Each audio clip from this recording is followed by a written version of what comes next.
देखिए दोस्तों, अगर आप पशुपालन का लोन लेना चाहते हैं तो आप सबसे पहले जो डॉक्यूमेंट होते हैं उनको तैयार रखना जरूरी है, क्योंकि डॉक्यूमेंट के बेस पर ही पशुपालन का लोन हो या फिर कोई अन्य प्रकार का लोन हो, उसके लिए सबसे जरूरी होता है आपके पास डॉक्यूमेंट कौन कौन से है और डॉक्यूमेंट आपने तैयार कर रखे है या नहीं। इसी बेस पर आपको लोन दिया जाता है। आज का वीडियो इसलिए बनाया गया है कि आप अगर कोई पशुपालन का लोन लेना चाहते हैं, आप चाहे पशु आपका गाय भैंस का हो या फिर बकरी का हो, मुर्गी का हो या सुअर का हो, कोई भी पशुपालन पर आप लोन लेना चाहते हैं तो इन सभी के लिए एक समान डॉक्यूमेंट होते हैं, क्योंकि सरकार ने जो नियम बनाया है कि अगर आपके पास ये 6 डॉक्यूमेंट होंगे तो आप पशुपालन का लोन ले सकते हैं। तो इस वीडियो में आप जानेंगे पशुपालन के लिए कौन कौन से डॉक्यूमेंट जरूरी होते हैं। तो सबसे पहला आपका डॉक्यूमेंट होता है आधार कार्ड और पैन कार्ड। आधार कार्ड से आपकी पहचान की जाती है और पता प्रमाण पत्र होता है, और पैन कार्ड आपकी फाइनेंशियल पहचान करता है। खासकर लोन अमाउंट ज्यादा हो तो आपके लिए पैन कार्ड होना जरूरी है, क्योंकि लोन लेते समय आपका सिविल स्कोर भी चेक किया जाता है और सिविल स्कोर आपके पैन कार्ड के बेस पर ही आपका चेक किया जाता है। और आधार कार्ड आपके एड्रेस को प्रमाण पत्र के रूप में जरूरी होता है। नंबर 2 डॉक्यूमेंट होता है आपका पासपोर्ट साइज फोटो, जिसमें आपकी 2 या 4 फोटो होना जरूरी है। और ये आवेदन फॉर्म भरते समय आपके फॉर्म पर पहचान और रिकॉर्ड सुरक्षित रखने के लिए तैयार की जाती है। यानी पासपोर्ट साइज फोटो होगी तो आपके आवेदन फॉर्म पर एक फोटो आपको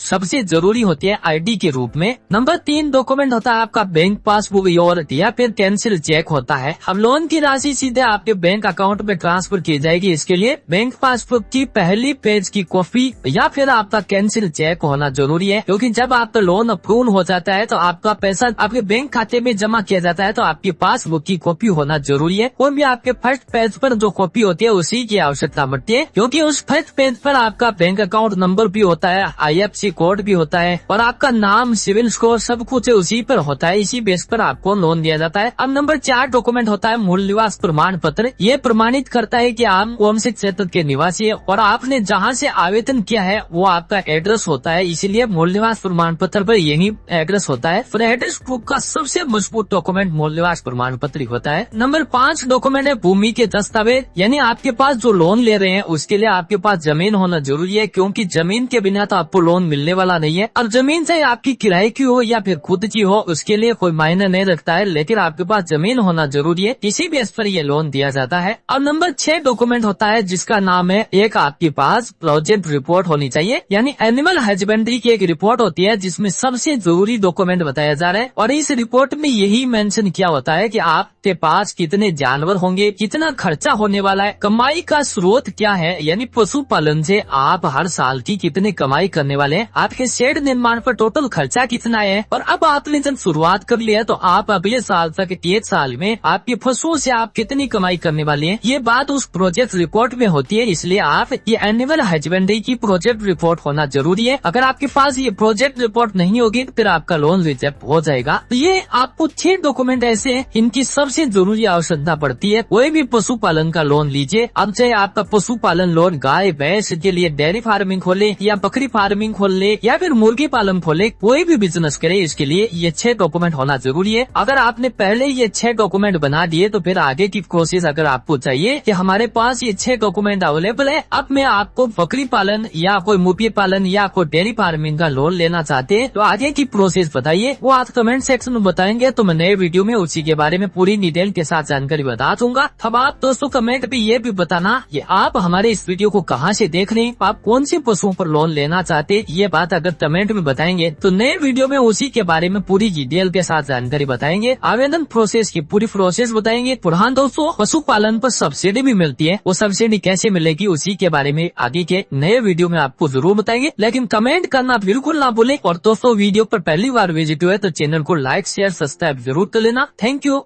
धन्यवाद।